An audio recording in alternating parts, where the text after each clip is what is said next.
Италија ги остави плантажите на истокот без работници. Недостигот на сезонска работна рака е евидентен во сите сектори, но најизразен е во земјоделието.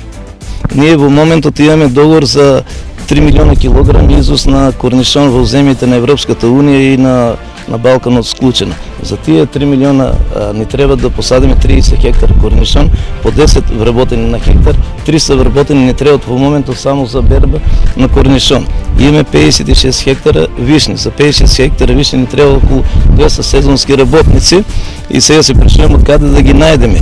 На списокот на невработени во источниот регион ги има околу 12.000 лица, но најголем дел од нив не сакаат да работат како сезонци. Ние имаме работници, но за жал немаме ниско квалификувани работници, за да има кај да ги упатиме.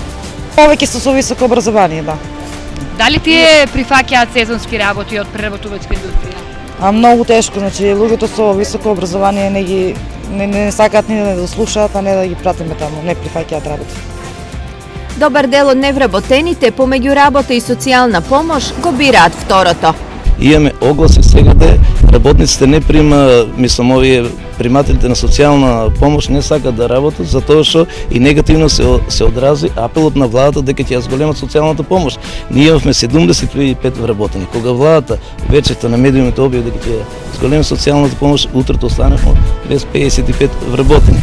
Ваквата состојба во прашање го доведува и извозот, зашто ако не се собере, произведеното пропаѓа.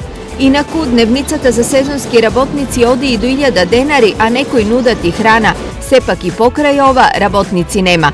До кога оваа состојба ќе може да се поднесе е прашање, но секоја наредна година таа станува потешка од претходната.